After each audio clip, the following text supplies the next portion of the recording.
The Secret of the Midnight Visitor. Good evening, my friend. Come in out of the cold. Pull the door closed behind you. Yes, just there. And let the noise of the world fall away on the other side of it. There is a fire burning low and gold in the grate tonight. The kind of fire that does not crackle so much as breathe. And if you listen closely, you can almost hear the old house settling around us, the way old houses do, like something enormous, turning gently in its sleep. You need do nothing now, but listen. Let your shoulders drop away from your ears. Let your hands go loose in your lap, or beneath the blanket, or wherever they happen to be resting. There is nowhere you are required to be, and nothing that is required of you, except to breathe slowly, and to let your eyes grow heavy whenever they please. We are going back a great many years tonight, back to a London of gas lamps and hansom cabs, of fog that rolled up from the river in the evenings like a slow grey tide, back to a certain sitting room at 221B Baker Street, where a fire not unlike this one was always burning, and where two friends, a doctor lately returned from war, and a detective unlike any the world has produced before or since, spent so many of their quiet hours together. I have told you before of the cases that made Mr. Sherlock Holmes famous. The loud cases. The cases with newspaper headlines and Scotland Yard inspectors wringing their hands in our sitting room. But there is another kind of case, one I have kept back until now, because it was, for many years, a private thing, and because the people in it asked for their privacy, and because, if I am honest with you, it is not the sort of story that ends with handcuffs and a triumphant cab ride home. It ends more softly than that. It ends the way the best and saddest stories do, with something healed that could never quite be undone. It began, as so many of our strangest evenings began, with a letter. Rest your head now, if you have not already. There is no hurry. The night is long, and I intend to tell this slowly, the way it happened, the way I remember every detail of that autumn, right down to the smell of the wet leaves in the garden of Ravenscombe Hall, and the particular, terrible quiet of a house, where something walks at midnight and leaves no footprints behind it. Let yourself drift, if you like. I will still be here, talking softly, long after you have gone. It was the 3rd week of October, in a year I will simply call that autumn, and the fog over Baker Street had settled in for what promised to be a long and stubborn stay. I remember the particular colour of the light that morning, a kind of dull pewter, pressing itself flat against the windows. And I remember that Mrs. Hudson had brought up the post, along with a fresh pot of tea and a plate of her seed cake, and that Holmes, still in his mouse-coloured dressing gown, had gone through the little stack of letters with the swift, sorting motion of a card player dealing hands he had already memorised. "Bills," he murmured, setting 2 envelopes aside without opening them. An invitation from Lestrade's wife, which I shall decline. A circular from a tailor who has clearly mistaken my address for that of a wealthier man. He paused. His long fingers, which a moment before had been moving with the bored efficiency of a man performing a chore, went suddenly still over a 4th envelope. I looked up from my newspaper. Something of interest, Holmes? Perhaps. He turned the envelope over, once, twice, holding it up so that the grey window light fell across the paper. Heavy stock, cream-laid, watermarked, the sort a man buys by the ream from a stationer who has served his family for 3 generations. And yet look at the hand, Watson. He passed it to me. I am no student of handwriting in the way that Holmes is, but even I could see what he meant. The direction, Mr. Sherlock Holmes, 221B, Baker Street, London, was written in an old-fashioned, careful copperplate that suggested a gentleman of the last generation rather than this one. But the letters wavered. Here and there a stroke trailed off unfinished, as though the hand that held the pen had trembled, or hesitated, or simply grown too tired to finish what it had begun. An old man, I ventured, or an ill one, both, I should think, and something more besides. Holmes took a paper knife to the seal, a plain wax seal, unmarked, which he noted with a small sound of interest before slitting it open, and drew out 2 sheets of the same heavy cream paper, closely written on both sides. He read in silence for a long moment. I had learned, over our years together, not to press him during such a silence, though I confess my curiosity, that particular morning, was considerable, for I had rarely seen his face take on quite the expression it wore as he read, a stillness that was not boredom and was not quite alarm, but something adjacent to both. "Well," he said at last, lowering the pages, "we are wanted in Sussex." "For what?" "For a ghost, Watson." He said it lightly, but there was something underneath the lightness, some current of genuine attention that I had learned never to mistake for mere amusement, or so the household believes. A Mr. Aldous Kerrigan of Ravenscombe Hall, near the village of Fenwick Marsh, writes to say that for 11 nights running, someone, or something, has entered his house after midnight, moved through it without being seen by living eyes, and vanished before dawn, leaving no trace of how it came or went, save for certain small and troubling signs that I shall read to you directly. 2 of his household staff have already given notice out of fear. His housekeeper of 30 years' service will not sleep above the ground floor, and Mr. Kerrigan himself, Holmes tapped the second page, has twice been found collapsed and unconscious on the mornings following these visitations, unable to account for what befell him in the night. I set down my teacup. A ghost that leaves a man collapsed on the floor is a rather physical sort of ghost. My thought precisely. Holmes rose, letter in hand, and crossed to the window, looking down into the grey street, as though the answer might be found among the passing cabs. He says one thing more, Watson, which I confess has decided the matter for me before we have even left this room. He read from the letter, and I recall his voice as he did so, quieter than his usual manner, almost reluctant, as though the words themselves troubled him. "I do not ask you to believe in ghosts, Mr. Holmes. I ask only that you tell me whether I am going mad, or whether someone in this world still wishes me harm, for I confess I no longer know which fate I dread more." There was a silence in our sitting room then, broken only by the settling of coals in the grate. "We shall take the 1:15 from Victoria," said Holmes. "Sussex in late October is a county of long shadows and early dusks, of hedgerows gone the colour of rust, and fields lying fallow under a sky the colour of an old bruise. We changed trains twice, and hired a trap at the little station of Fenwick Marsh from a boy who, upon learning our destination, grew noticeably less talkative, and who set us down at the end of a long gravel drive with the barest of farewells, as though glad to be shot of the errand. Ravenscombe Hall stood at the top of that drive the way certain old houses stand, not proudly exactly, but with the settled, watchful patience of a thing that has outlived several generations of the family it shelters and expects, without particular emotion, to outlive several more.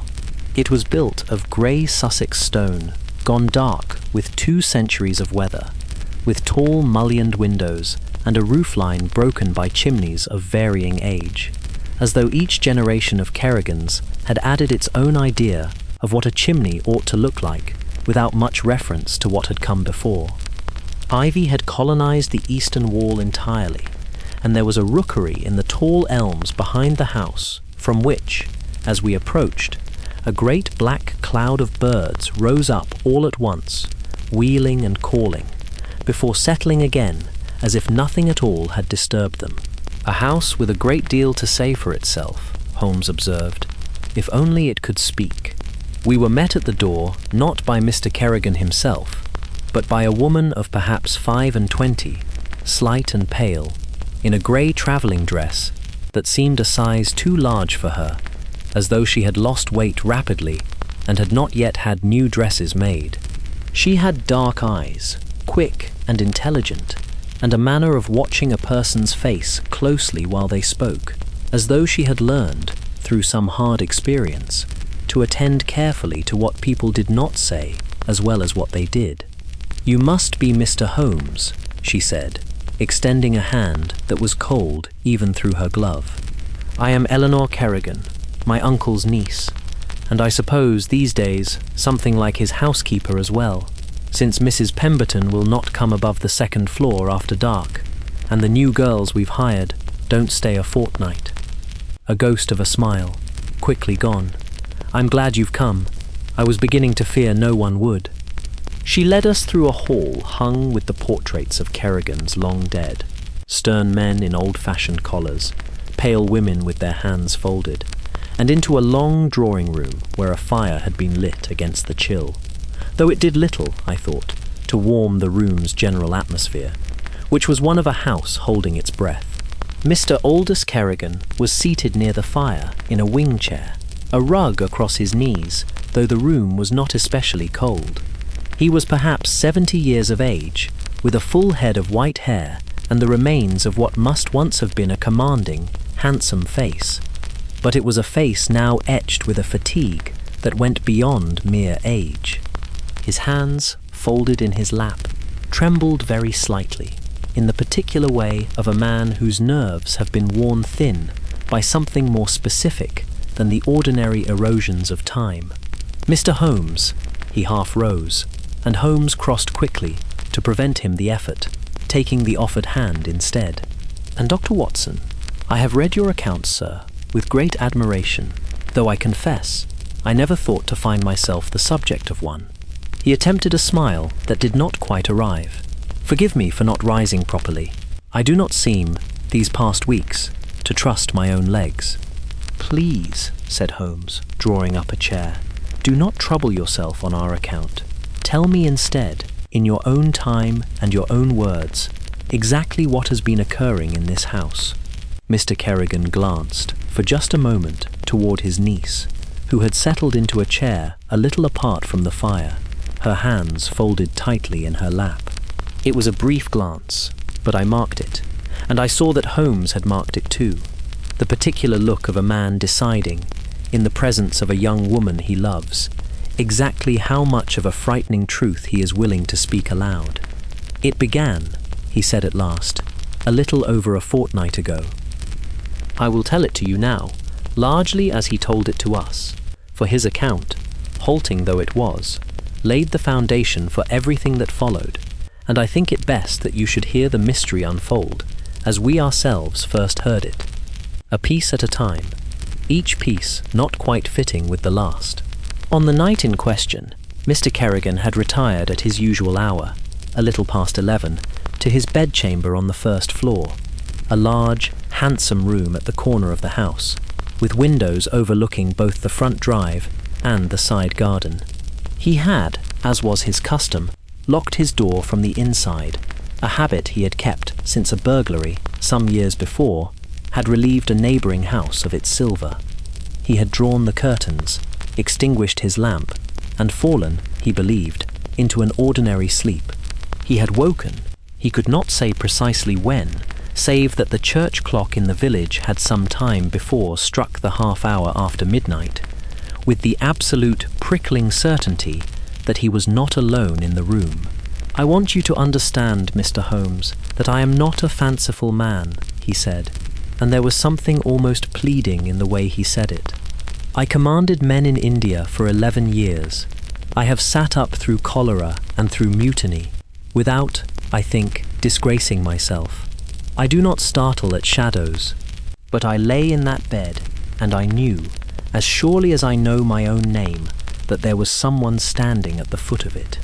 He had not dared move at first. When at last he had found the courage to strike a match and light his lamp, the room, he said, was empty. The door remained locked, bolted as he had left it. The windows were latched. And yet, on the small table beside his bed, where nothing had stood the night before, there lay a single object, an old ivory chess piece, a knight, yellowed with age, its carved mane worn nearly smooth by handling. "I had never seen it before in my life," he said. "I have no chess set in this house. I gave up the game 30 years ago and more." I searched the room, I searched the passage outside my door.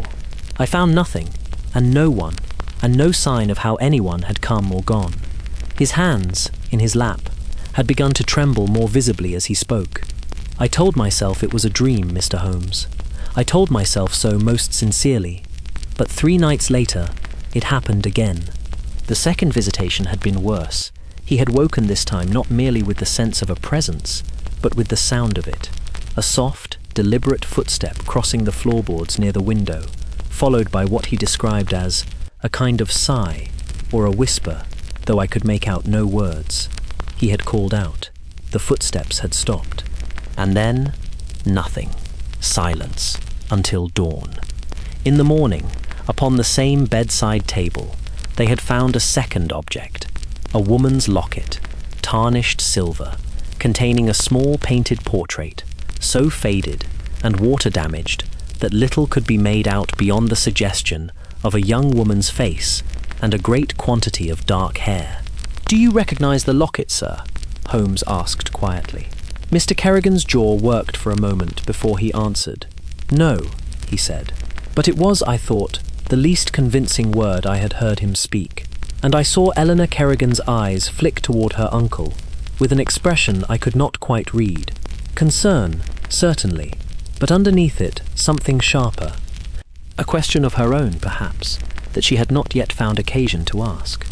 The third visitation, some 5 nights after the second, was the one that had left Mr. Kerrigan unconscious upon his bedroom floor, discovered there by his housekeeper at 7 the following morning, his lips faintly blue, his pulse, in the housekeeper's frightened estimation, barely to be found at all. He had woken some hours later in his bed, weak as a kitten, with no memory whatsoever of the night beyond. Once again, the absolute certainty that he had not been alone. Upon the bedside table, this time, there had been no object at all, only, pinned beneath the base of his unlit lamp, a small torn scrap of paper, on which was written, in a hand he did not recognize, 5 words: "Forgive me, I am close." After that, Mr. Kerrigan said, I wrote to you.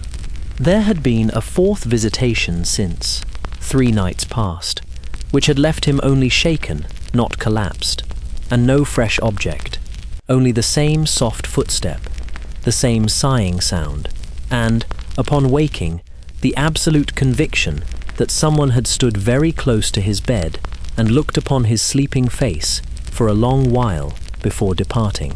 "And in all this time," said Holmes, "no one else in the household has seen this visitor."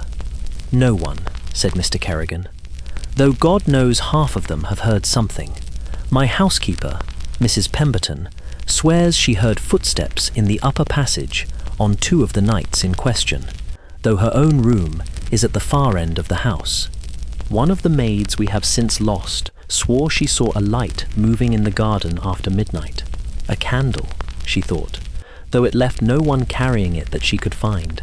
And Whitlock, my old dog, who has slept at the foot of the stairs for 11 years and never once failed to raise the house at a stranger's footstep." His voice caught, very slightly. "Whitlock has not barked once. Not on a single one of these nights. I confess, Mr. Holmes, that troubles me nearly as much as anything else." Holmes had listened to this entire account without once interrupting, his fingers steepled beneath his chin, his eyes half closed in the attitude I had come to recognize as his most intense form of attention. When Mr. Kerrigan finished speaking, Holmes was silent for a long moment, and then he asked, in a voice so mild it might almost have passed for idle conversation, "Mr. Kerrigan, have you a brother?" The silence that followed this question was of an entirely different quality than any that had come before it. I saw Mr. Kerrigan's hands go white upon the arms of his chair.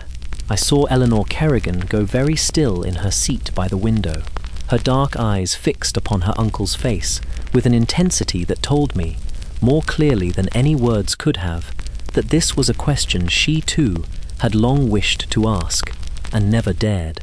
"I had a brother," Mr. Kerrigan said at last, very quietly. "Julian. He died 22 years ago. He drowned, Mr. Holmes, in the mill pond below Fenwick Marsh, on a night in November much like the ones we have lately endured. He is buried in the churchyard not half a mile from this room." "I see," said Holmes, and something in his tone made it clear that he did not, in fact, consider the matter settled by this answer. Not settled in the least. "We were given rooms for the night. Holmes and I shared what had once," Eleanor told us with a faint, tired attempt at humour, "been the nursery wing, on the grounds that it was as far from Mr. Kerrigan's bedchamber as the house allowed, and Holmes had specifically requested distance, the better, he said, to observe the household's patterns, undisturbed by our own presence in the immediate vicinity of the supposed visitor. But before we retired, Holmes asked leave to examine Mr. Kerrigan's bedchamber by daylight, and it was there, in that handsome, high-ceilinged room with its heavy oak furniture and its 2 tall windows, that the first real work of the investigation began. He examined the door first, a solid piece of old oak, fitted with both a modern brass lock and an older iron bolt, both of which, he confirmed by testing them himself, functioned perfectly and showed no sign whatsoever of having been forced, picked, or tampered with in any way. "The lock is sound," he murmured, more to himself than to me, "and the bolt likewise. No scratches about the keyhole, no marks upon the striking plate. If our visitor enters by this door, he does so with a key that fits as well as Mr. Kerrigan's own, or he does not enter by this door at all." He turned next to the windows. Both were of the old sash variety, and both, upon examination, proved to be latched from the inside, the latches themselves old and somewhat stiff, requiring, Holmes noted, a firm hand and some little practice to work quietly, a detail he underlined by attempting to open one himself, and producing, despite his care, an audible creak that made me start. "If a man came this way," he said, "he did not do so silently, unless he had oiled these latches beforehand, and practiced the motion until he had mastered its particular resistance, which is to say, Watson, that he did not come here for the first time a fortnight ago. He knelt then at the window-sill of the window overlooking the side garden, and drew from his pocket the small folding lens he carried everywhere, and was silent for a long moment. Upon the pale stone of the sill, faint but unmistakable once one knew to look for it, was a small irregular smear of white, no more than the size of a shilling. "Candle wax," said Holmes, "and fresh, no more than a week old, I should say, judging by the way it has not yet begun to yellow with the damp." He straightened and looked out through the window into the garden below, where a gravel path wound between overgrown box hedges toward what appeared to be an old summerhouse, half swallowed by ivy, at the garden's far end. Someone stood at this window, or very near it, holding a lit candle. Whether that person was inside the room or without, I cannot yet say, but I think, Watson, that we had better have a look at that garden before the light fails us entirely. The garden of Ravenscombe Hall, in the fading amber light of that October afternoon, had the melancholy beauty of a place once tended with love and now merely maintained out of habit. Box hedges gone shaggy and untrimmed, rose beds given over to bramble, and everywhere the deep drifted carpet of fallen leaves, wet and dark, that muffled our footsteps as we walked. Holmes moved along the gravel path beneath Mr. Kerrigan's window, with the slow, methodical gait I had seen him adopt 100 times before, his eyes fixed upon the ground, occasionally crouching to examine some mark or disturbance invisible to me, until he pointed it out. "Here," he said, after some minutes, indicating a patch of soft earth at the border of the gravel where it met the lawn. "Do you see it, Watson?" I saw nothing but a slight depression in the soil, no more remarkable, to my eye, than any other mark left by wind or weather. "A footprint," said Holmes, "or the very edge of one, the toe only, where a man has stepped from the gravel onto the softer ground beyond, and stepped back again, quickly, mindful, I think, of leaving a mark." He measured the impression with a small ivory rule he carried for such purposes. "A man's boot, well made, not new. And observe, He gestured toward the unbroken lawn beyond, silvered now with the first touch of evening frost. Not another mark anywhere upon that grass, not for 20 yards in any direction, though a man walking from this spot toward the summerhouse must cross it. Then he did not cross it, I said. He must have kept to the gravel path the entire way. He must have kept to some hard surface the entire way, Holmes corrected, which is a very particular kind of care for a man supposedly wandering the grounds at midnight in a fit of ghostly abandon. Ghosts, Watson, in my admittedly limited experience of them, are not generally so mindful of where they place their feet. We followed the gravel path, which did indeed wind by a circuitous route entirely around the lawn rather than across it, to the old summerhouse at the garden's end. It was a small octagonal structure of weathered wood and glass, several panes of which were cracked or missing entirely, and ivy had worked its way in through the gaps to trail across the floor within. The door hung slightly ajar upon a broken hinge. Inside, the summerhouse held little: a rotted wicker chair, a scattering of dead leaves blown in through the broken panes, and, in one corner, half hidden beneath a fall of ivy, a small stub of candle, burned down to almost nothing, standing in a little pool of its own hardened drippings upon the old wooden floor.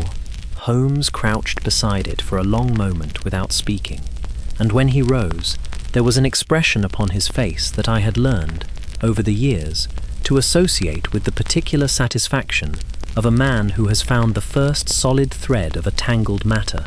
Not triumph exactly, but a kind of settling, as though a piece of the world had clicked quietly into its proper place. "Someone has been using this summerhouse," he said, "recently, and more than once.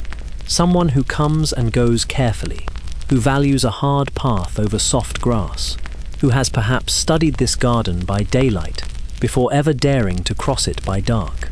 He looked back toward the great grey bulk of the house, its windows beginning to catch the last orange light of the sinking sun. "And someone, Watson, who has some manner of entering that house that has nothing whatsoever to do with Mr. Kerrigan's carefully bolted door." That evening, over a dinner that Eleanor Kerrigan had clearly gone to some trouble to arrange, despite the evident thinness of the household staff, Holmes turned the conversation, with a gentleness I had not always seen him employ, toward the history of the family, and it was here that the second layer of the mystery, the human layer beneath the physical one, first began to show itself. "You mentioned your brother Julian," Holmes said, when the soup had been cleared, and Mrs. Pemberton, a stout, anxious woman of perhaps 60, who would not, I noticed, come further into the dining room than was strictly necessary to serve the courses, had withdrawn. "I wonder if you would tell me a little more of him. Not out of idle curiosity, Mr. Kerrigan, but because I have found, in cases of this kind, that the past has a way of insisting upon its relevance to the present, whether we invite it to or not. There is not a great deal to tell that reflects well upon this family," he said slowly. "Julian was my younger brother, younger by 4 years. We were close as boys, less close as men, I am sorry to say, and the fault for that was largely mine. He was quiet a moment, looking into the candle flame between us, rather than at either of us directly. There was a woman, Mr. Holmes. There generally is, in stories such as this one. Her name was Margaret Ashworth, and she loved Julian, and he loved her, and I, God forgive me, I wanted her for myself, and I was the elder son, and heir to this house, and I let her know it, in ways I am not proud to recall." "You married her," said Holmes. "It was not a question. I did. Julian left Ravenscombe within the month, and would not answer my letters, and I told myself he would forgive me in time, as brothers do." His voice had grown very low. He did not have the time. 6 years later, word came that he had been seen in the district again, ragged and altered almost past recognition, and 3 days after that, his coat was found upon the bank of the mill pond, and a week after that, a body was recovered from the water too far gone to be certainly identified, save by the coat and by a ring he had always worn. He looked up, and I saw that his eyes had filled. I buried my brother, Mr. Holmes, in the churchyard of St. Aldhelms, under a stone that bears his name. I have visited that grave more times than I could count, in 22 years, asking a dead man's forgiveness for a wrong I could never undo. Eleanor Kerrigan, across the table, had gone very white, and her hands, I noticed, had stilled entirely upon her lap, as though she were listening to this account. An account, I gathered, that she had heard in some form before, with a new and painful attention. "And Margaret Ashworth?" Holmes asked, very gently. "Your wife? Is she—" "She died the year Eleanor was born," said Mr. Kerrigan. "Eleanor is her sister's daughter, not our own. We were never blessed with children of our own, Margaret and I, in the 8 years we had together, and when her sister and brother-in-law died of the fever, I took Eleanor in as my own, and have never for one day regretted it." He reached across the table and pressed his niece's hand, and there was such plain love in the gesture that I confess I felt it rather deeply, even as a stranger to their history. "She is the last family I have in this world, Mr. Holmes. Whatever is happening in this house, whatever this visitor intends, I find I am not half so afraid for myself as I am for her." Holmes was silent for a long moment, turning his wineglass slowly by its stem, his eyes distant with thought. "Tell me," he said at last, "the body that was recovered from the mill pond, was it ever formally identified by a physician? Was there an inquest?" "There was an inquest, yes, a verdict of accidental drowning. But the identification itself, was it made by sight of the face, or by the coat and the ring alone?" Mr. Kerrigan hesitated. The body had been in the water some days, Mr. Holmes. The face was not— it was not possible to identify by that means alone. It was the coat, the ring, the general height and colouring, so far as could be told. His voice had grown unsteady. "Why do you ask me this?" "Because," said Holmes, "I should like very much to know exactly who is buried beneath that stone in St. Aldhelms churchyard, Mr. Kerrigan. And I confess I am no longer entirely certain that the answer is the one you have believed for 22 years." I do not think I shall forget the silence that followed that pronouncement, the candle flames standing quite still in the windless room, the far-off cry of some night bird beyond the darkened windows, and Aldous Kerrigan's face, grown suddenly older still, as a hope he had plainly forbidden himself to feel for 2 decades, came flickering, unbidden and unwelcome in its very unlikeliness, back to life behind his eyes. "You cannot mean," he said, very low, "that Julian, that my brother—" "I mean nothing yet with any certainty," said Holmes, and there was a gentleness in his correction that I had rarely heard him use, even with clients he liked. "I mean only that the evidence I have gathered this afternoon does not sit easily beside the assumption that your household is being visited by a spirit, Mr. Kerrigan, nor by any stranger unfamiliar with this house and garden. Whoever comes here comes with knowledge of the paths that will not show a footprint, of a summerhouse forgotten by everyone but the family who once played in it as children, of a locket and a chess piece that I strongly suspect once belonged to this house long before either object found its way to your bedside table." "The locket," Eleanor said suddenly, her voice not quite steady. "Uncle, may I see it again?" Mr. Kerrigan drew it, after a moment's hesitation, from an inner pocket of his coat, where he had evidently been carrying it since it first appeared.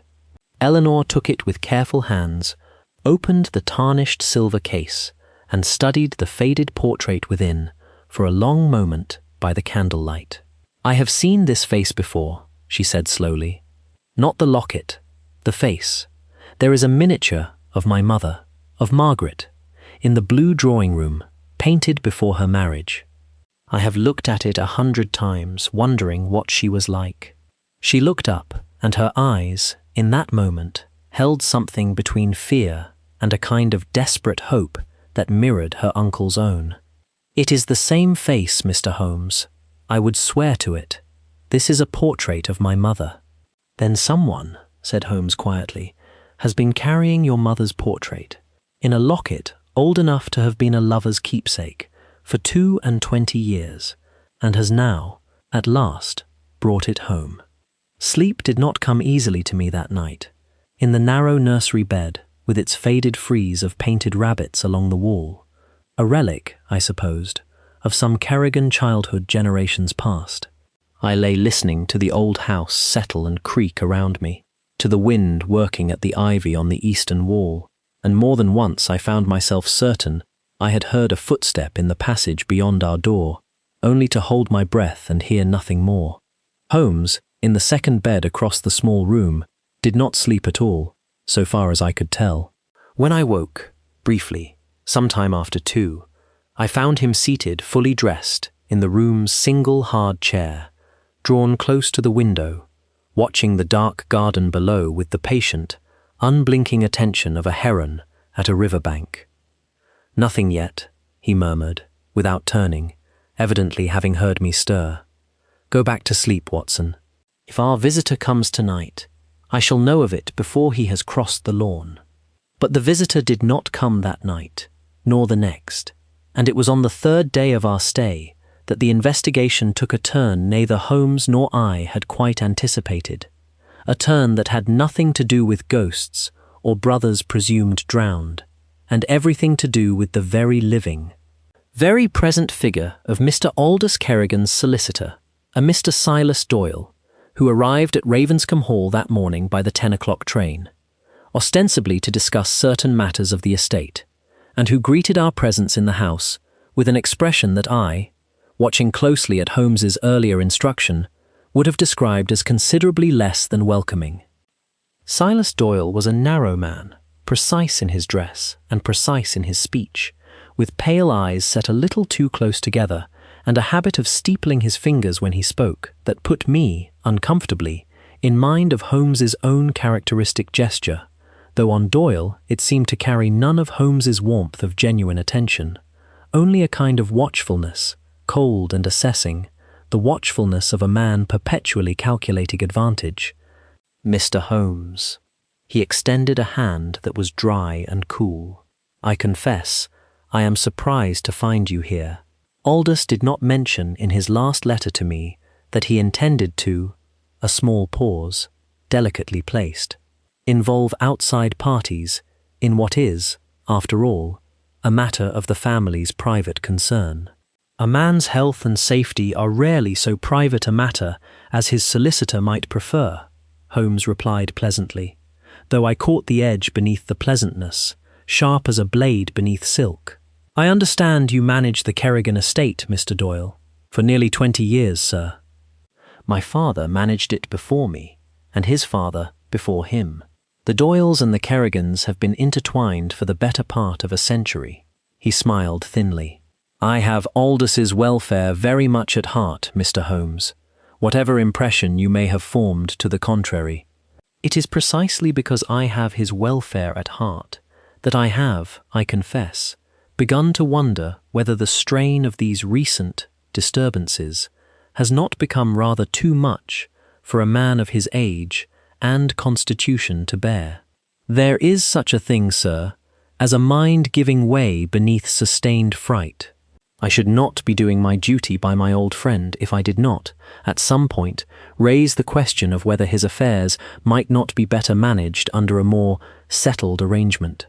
I saw Eleanor Kerrigan's face, across the hall where she stood listening, go rigid at these words, and I understood, even before Holmes spoke, exactly what manner of settled arrangement Mr. Doyle was delicately proposing. "You mean," said Holmes, in a voice gone very soft and very even, "that you believe Mr. Kerrigan ought to be declared unfit to manage his own affairs." "I mean nothing so unkind as that, Mr. Holmes. I mean only that a trusteeship, properly and lovingly arranged, might spare a frightened old man a great deal of unnecessary suffering." Doyle's pale eyes moved, for the briefest of moments, toward Eleanor, and then away again. "I am sure Miss Kerrigan would agree that her uncle's peace of mind is worth some sacrifice of his independence. "Miss Kerrigan," said Eleanor, in a voice that cut through the hall like a blade of ice, "would agree to no such thing, Mr. Doyle, and I think you know it perfectly well, which is precisely why you have chosen to raise the matter while I am standing in the room to hear you raise it, rather than in a private letter, where I might have missed my opportunity to object." A brief, brittle silence followed this. Doyle's thin smile did not waver, but something behind his pale eyes went, for just a moment, entirely cold, and I saw Holmes watching that flicker of coldness with the closest and most silent attention I had yet seen him give to any single moment of the case. "I meant no offence, Miss Kerrigan," said Doyle at last, smoothly. "I shall, of course, defer entirely to the family's wishes. If you will excuse me, I have papers to discuss with your uncle, and I should not like to keep him waiting." He bowed, very slightly, and withdrew toward the drawing-room where Mr. Kerrigan waited. Holmes watched him go, and did not speak for some moments after the door had closed behind him. "Watson," he said at last, "I begin to suspect that we have, in this house, not one mystery but two, and that the more dangerous of the pair is not the one that walks at midnight." That night, the 5th of our stay, the visitor came again. I woke to Holmes's hand upon my shoulder, and his voice, low and urgent, close to my ear. "Watson, now," quietly. I dressed in the dark as swiftly as I could manage, my heart already beating hard, and followed Holmes out into the passage, where the house lay in the particular deep silence of the small hours, broken only by the faint tick of some distant clock. We had, on Holmes's earlier instruction, taken up a position 2 nights running in the small dressing room adjoining Mr. Kerrigan's own bedchamber, a room Mr. Kerrigan had insisted upon opening to us once Holmes had explained, gently, exactly what manner of visitor he now suspected might be at work, and exactly why it seemed wisest that Mr. Kerrigan should not, this night, sleep quite so soundly as usual. We reached the dressing-room door in time to hear it. Faint at first, then unmistakable, a soft footstep upon the bedroom floor beyond, followed by that same low sighing sound Mr. Kerrigan had described, a sound that raised the hair upon my arms despite every rational conviction I held that no ghost walked this house. Holmes eased the dressing-room door open, perhaps 2 inches, no more, and I crowded close behind him to look through the gap. The room beyond was lit only by the faintest grey moonlight through the curtains Mr. Kerrigan had, at Holmes's suggestion, left undrawn. And there, standing at the foot of the bed, quite motionless, was a figure, tall, stooped, wrapped in a dark, shapeless coat, its face entirely hidden beneath the deep shadow of a hood or a low-drawn hat, so that in that uncertain light it might indeed have passed, to a frightened and half-waking man, for something not quite of this world. I felt Holmes go very still beside me, every fibre of his attention fixed upon that silent, motionless shape. And then the figure moved, not toward the sleeping form of Mr. Kerrigan in the bed, but toward the small table beside it, where, with slow and evidently reverent care, it laid down some small object, and stood a moment longer looking down at the sleeping man, and then, I heard, quite clearly now, in the silence, spoke, in a voice so low and so broken that I could catch only fragments of the words. "Forgive, I could not, so long." And then, before either Holmes or I could move, the figure turned toward the window.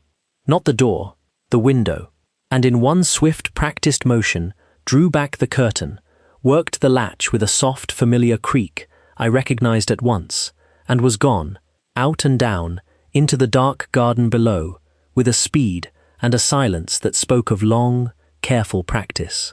After him, Holmes was already moving, and I closed behind, through the bedroom, where Mr. Kerrigan, roused now, was struggling up onto one elbow with a cry of alarm, and to the window, through which we saw, for one brief instant in the thin moonlight, a dark shape moving with a limping, uneven gait along the gravel path toward the old summerhouse, before it vanished entirely into the deeper shadow beneath the elms.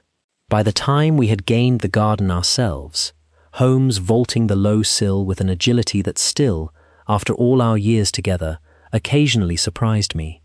The figure was gone, the summerhouse empty, and only the gravel path, unmarked by any footprint, remained to show that anyone had passed that way at all.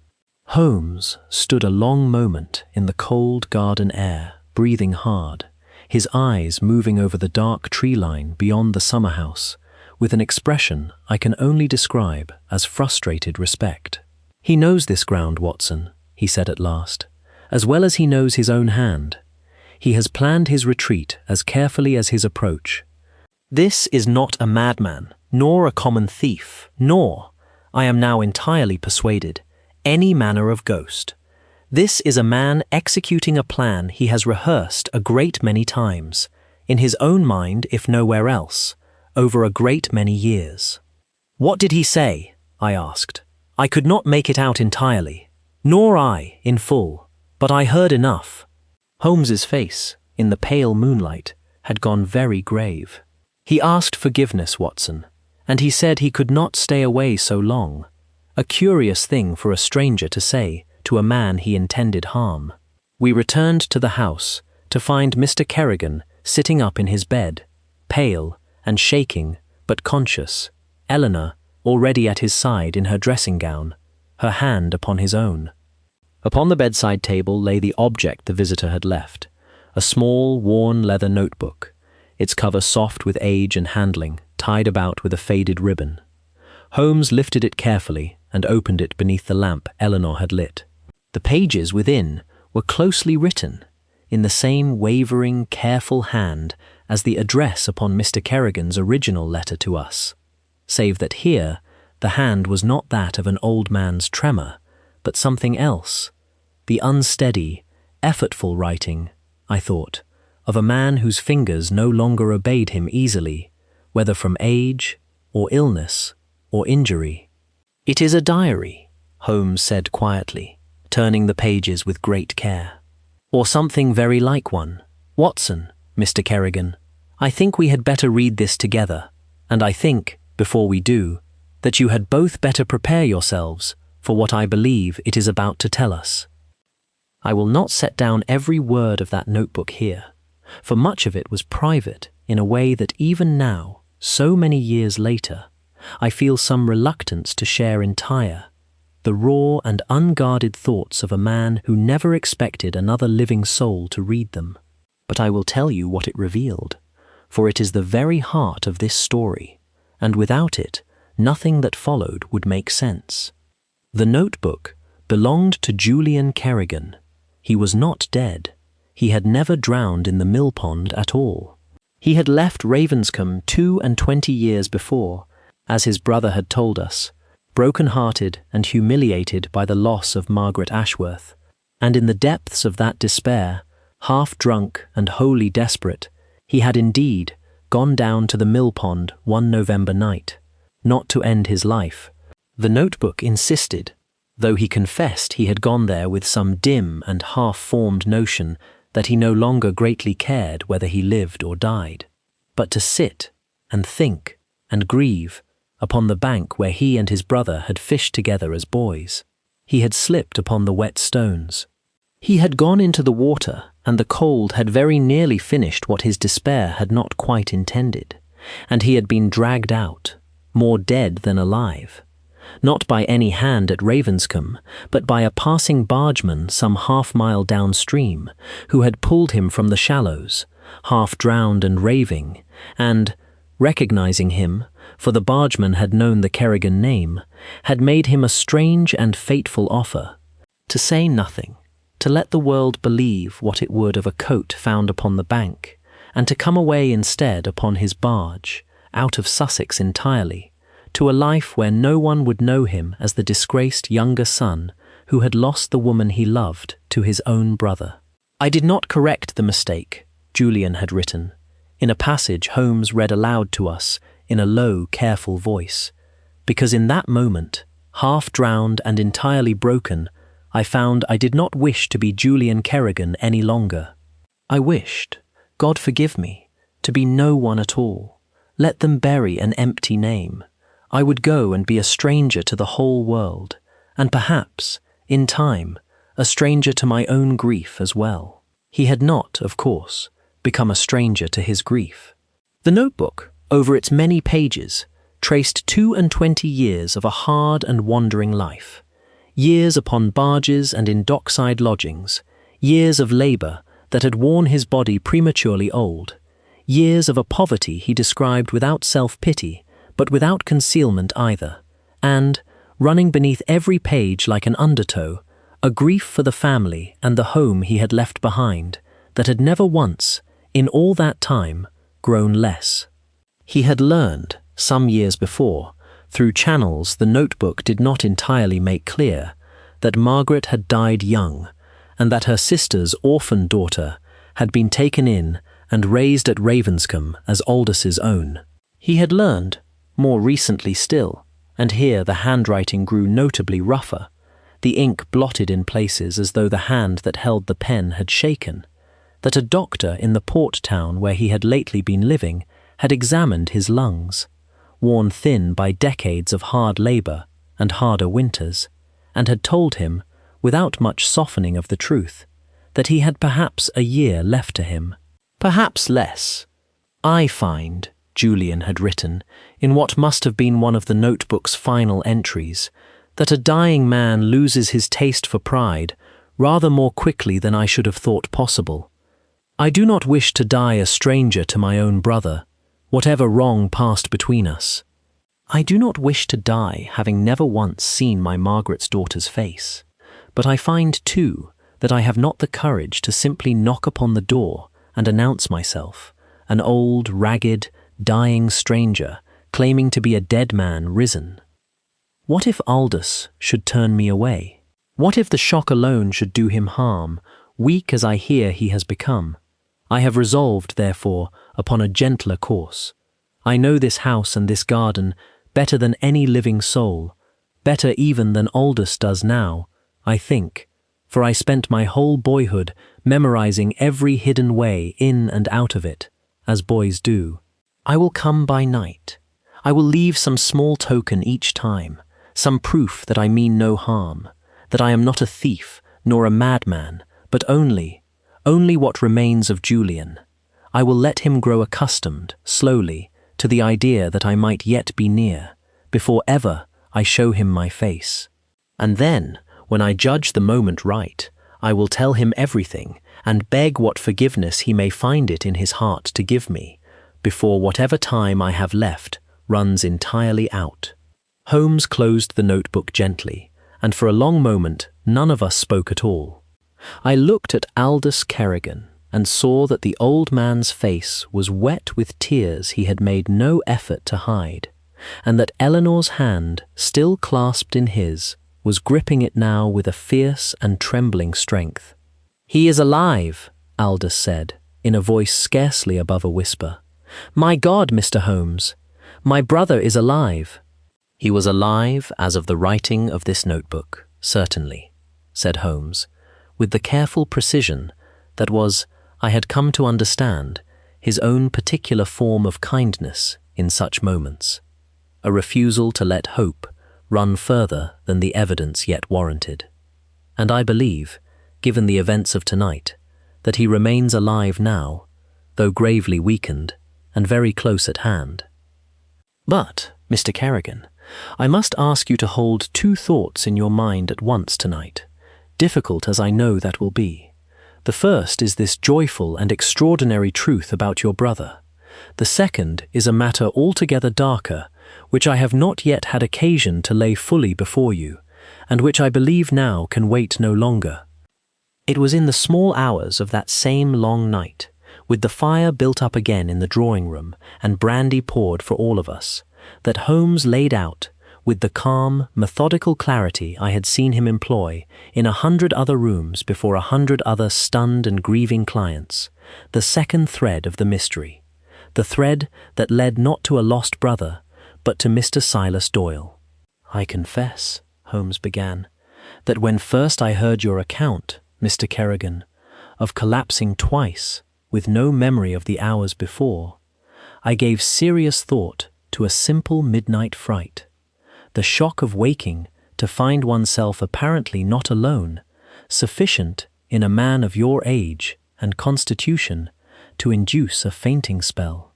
But two things troubled me from the first, and troubled me more with each fresh detail I gathered. The first was Whitlock. "The dog?" I asked. "The dog." A dog of 11 years' faithful watchfulness does not simply cease to bark at strangers, Watson, unless something has dulled his senses on the particular nights in question. A scrap of drugged meat thrown to him beforehand, perhaps, by someone with easy and regular access to the house, someone above suspicion, someone the dog knows well enough to take food from without hesitation. Holmes turned to Mr. Kerrigan. "You mentioned, sir, that your solicitor dines with you regularly and takes tea in this house perhaps twice a week." Mr. Kerrigan's face had gone very pale. "Silas has been coming to Ravenscombe since before I was born, Mr. Holmes. He is family, very nearly." "He is also," said Holmes, "the sole trustee named to manage your estate, should you be declared incapable of managing it yourself. A fact I confirmed this afternoon by the simple expedient of asking to see your will, which you were good enough to permit, and in which I noted the relevant clause with some interest. And he is a man who arrived at this house this very morning, entirely unbidden by any urgency save his own, to raise, quite unprompted, the question of a trusteeship, a question he had evidently been considering for some time before the strain of your midnight visitor ever gave him so convenient a pretext to raise it. You believe Silas has been poisoning me?" Aldous' voice cracked upon the word. "I believe," said Holmes carefully, "that your two collapses, and very possibly your general and increasing weakness these past weeks, owe a great deal more to something dissolved nightly in your cocoa than to any ghost, however genuinely your brother's visits may have frightened you upon waking. Digitalis, perhaps, or some cousin of it, a substance capable, in small and carefully measured doses, of producing precisely the symptoms you have described: weakness, fainting, an irregular and frightened heart, and, crucially, no lasting harm severe enough to raise alarm among a physician unfamiliar with the full pattern of your recent nights. Only a slow mounting conviction in the mind of everyone around you that Mr. Aldous Kerrigan is no longer fit to manage his own affairs." "But the ghost, Julian," Eleanor began, "is, I believe, entirely genuine and entirely unconnected to Mr. Doyle's scheme, save for one crucial and rather elegant piece of misfortune," said Holmes. "Consider, Miss Kerrigan, how perfectly your uncle's real and frightening nocturnal visitations have served Mr. Doyle's purpose. He did not need to invent a ghost to frighten this household into doubting Mr. Kerrigan's soundness of mind. A genuine one had, by pure and terrible coincidence, begun walking these halls at almost precisely the moment Mr. Doyle's own scheme required just such a frightening irregularity to point to. I do not believe Mr. Doyle has the least notion that the true cause of these visitations is a living brother returned in secret. I believe he has been perfectly content to let the household believe in a haunting, and to use your uncle's genuine and understandable terror of that haunting as the very proof he required that Aldous Kerrigan's mind was failing him." There was a long silence in the firelit room. "Then we have," said Mr. Kerrigan slowly, "two visitors in this house, one who wishes me only love, and one who wishes me only harm." "I believe that is precisely the case," said Holmes.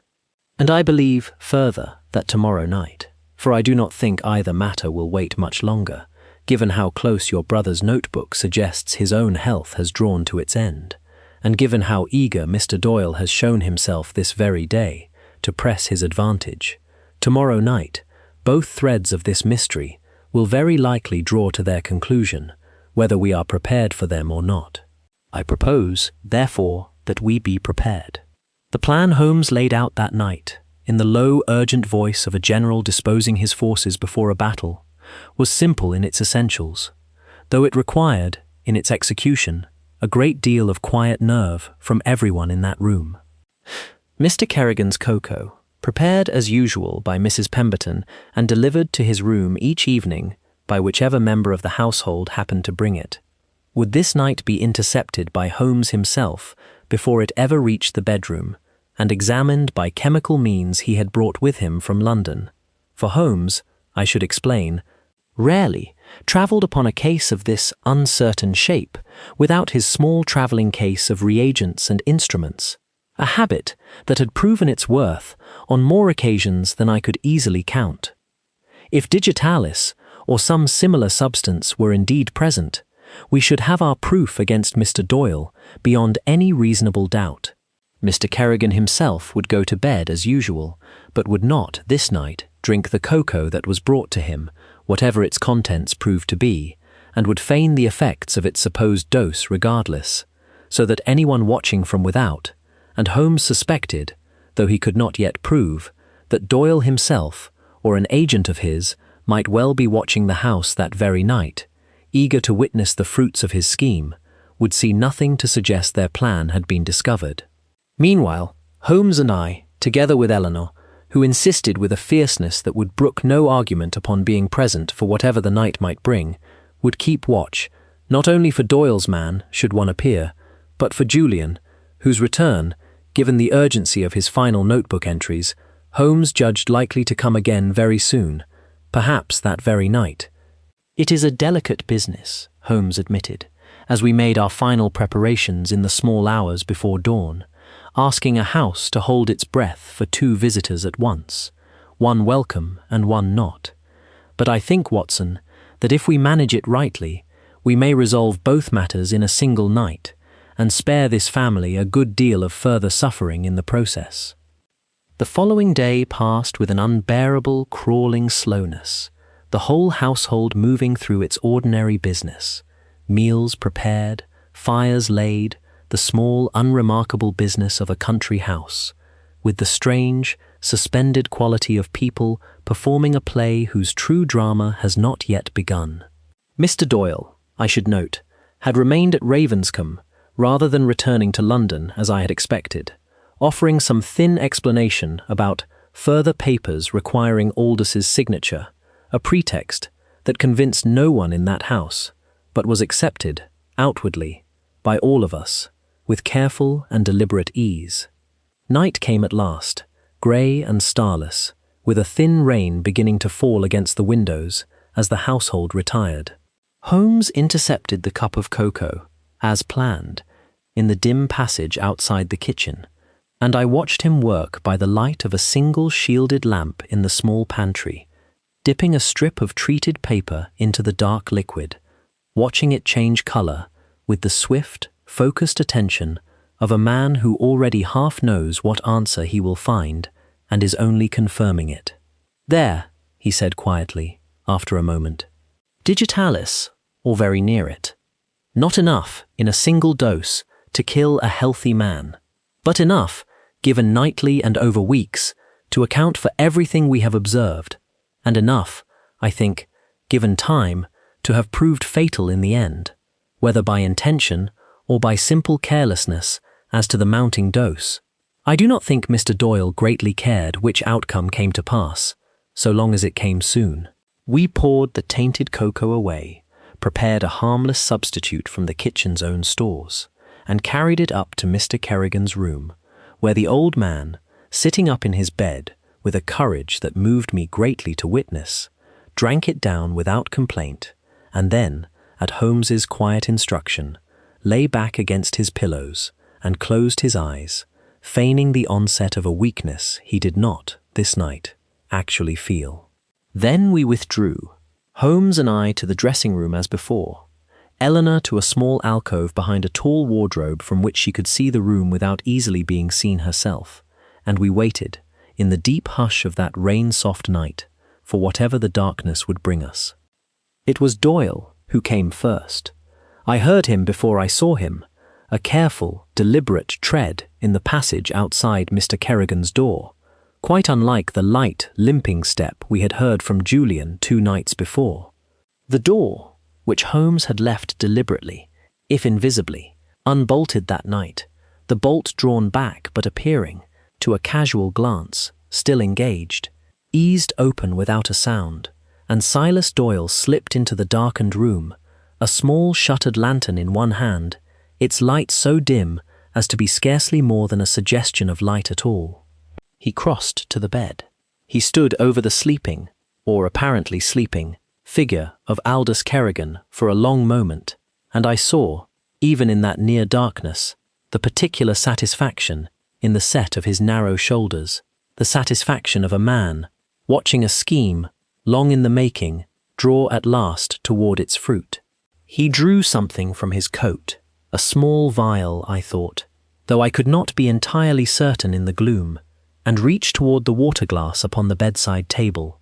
"That will do, Mr. Doyle," said Holmes, stepping from the dressing-room doorway into the room, his voice cutting through the silence, like a struck match in a dark room.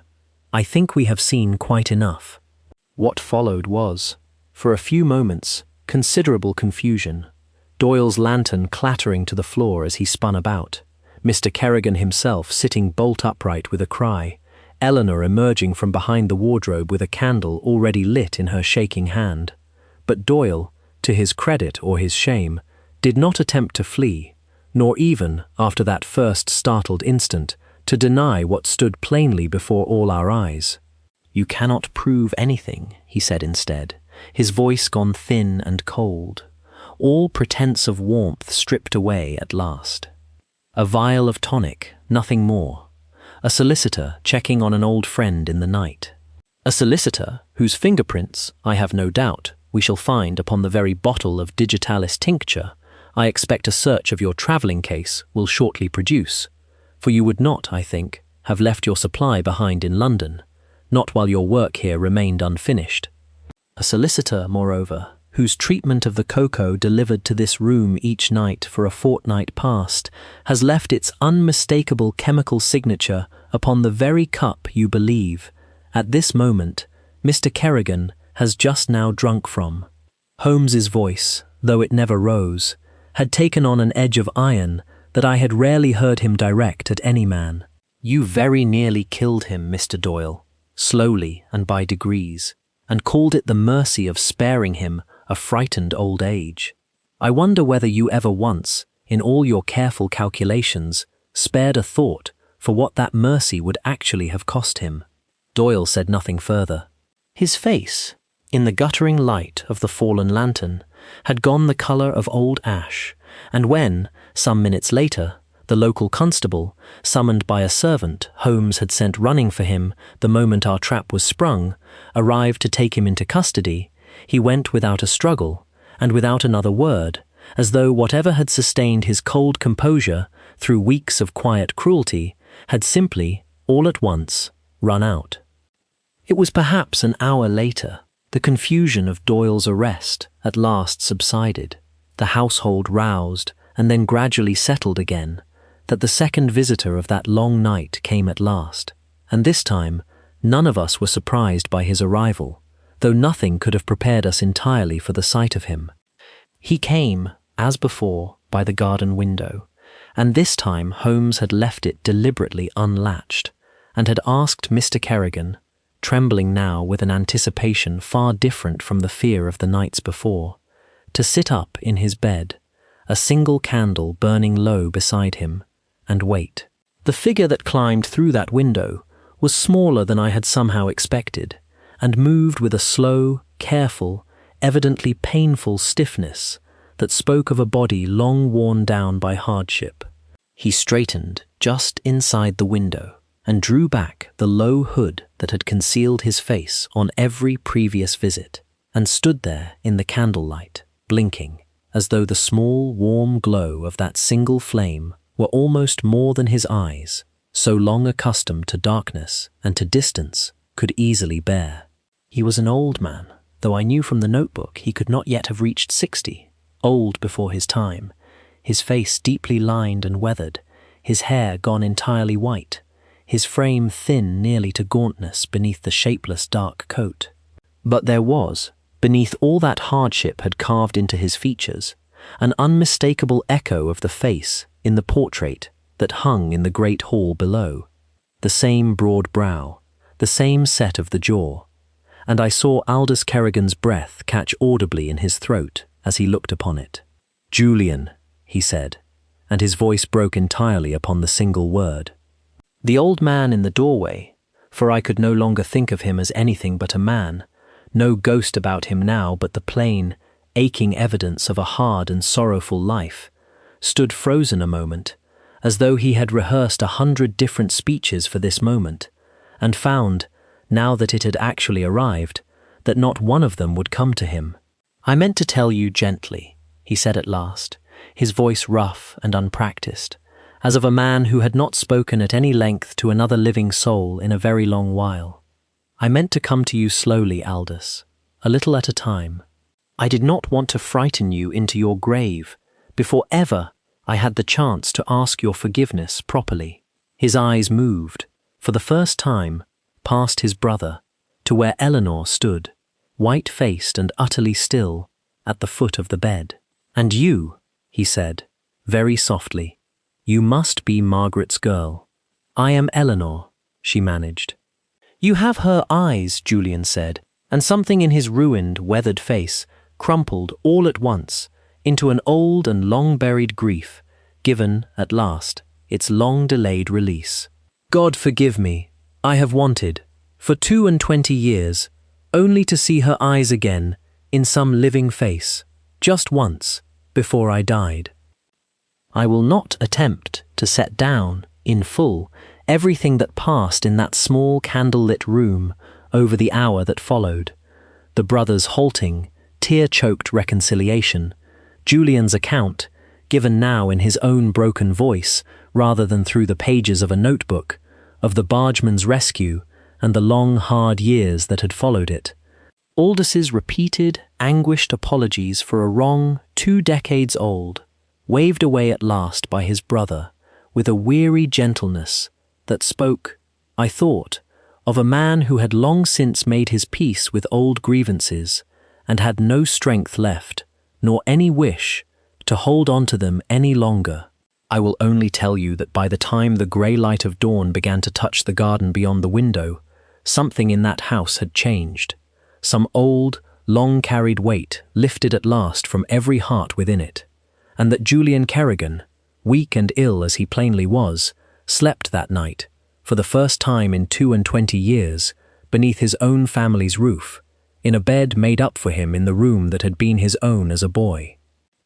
Holmes and I remained at Ravenscombe Hall 3 days more, long enough to see Silas Doyle formally charged, long enough to see a local physician, summoned discreetly and told only so much of the truth as was strictly necessary, examine Julian and confirm, with a grave gentleness, what the man himself had already known, that his lungs were badly failing and that whatever time remained to him should be spent, the doctor said, as quietly and as comfortably as may be arranged, a sentence that fell upon that reunited family, I think, with more sorrow than shock, for they had none of them expected a fairy tale ending to so hard and long a story, and had come, already, to treasure the time given to them precisely because they understood it to be finite. On our last evening there, Holmes and I sat with Aldous Kerrigan in the drawing-room, while, through the open door, we could hear Eleanor's voice, low and warm, reading aloud to her uncle Julian from some old volume of poetry, and Julian's own voice, rough but content, occasionally joining in upon some remembered line. "I do not know how to thank you, Mr. Holmes," Aldous said quietly. "You have given me back a brother I thought lost to the bottom of a mill-pond 22 years ago, and you have very likely saved my life besides. I confess, I do not know which gift I ought to be more grateful for." "You need not choose between them," said Holmes, with a small, uncharacteristic gentleness in his voice. "And you owe me no thanks beyond what you have already given, which is the not inconsiderable privilege of watching a family made whole again, when I confess I feared, upon first reading your letter, that we should find nothing at the end of this matter but grief." And the locket, Aldous said, after a moment. The chess piece. The notebook. Small things, left one at a time, each night he dared come nearer. His voice had gone soft with wonder. He was trying to court us back into believing in him, Mr. Holmes, the way a man courts a nervous animal, a little closer each time, a little more trust offered, before ever he showed his face. I believe that is precisely what he was doing, said Holmes. And I think, whatever else this strange affair has taught us, it has taught us that a man may be gone from us for 20 years and more, and still, in his own quiet and careful way, be trying every single day to find his way home. Julian Kerrigan lived 8 months more, long enough, I am glad to tell you, to see the following spring come to the gardens of Ravenscombe Hall, long enough to walk, slowly and with his brother's arm to steady him, along the very gravel paths he had once crossed only under cover of darkness, long enough to give Eleanor, at last, the full and unhurried story of her mother that she had waited her whole life to hear.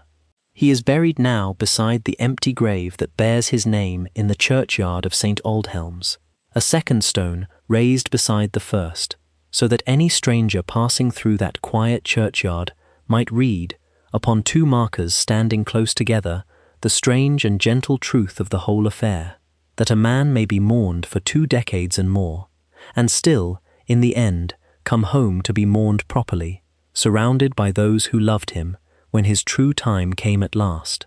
Silas Doyle stood trial the following spring, and was convicted, and I understand made his home for a good many years thereafter, in circumstances considerably less comfortable than those to which he had long been accustomed. Holmes and I returned to Baker Street on a grey afternoon much like the one on which we had departed, and I remember that he was unusually quiet on the train home, watching the Sussex fields slide past the window with an expression I could not entirely read.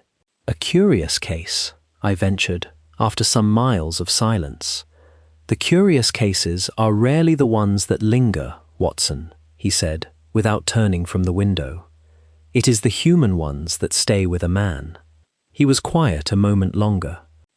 I confess I find myself hoping, now and again, that not every mystery I am called upon to solve conceals a villain at its heart.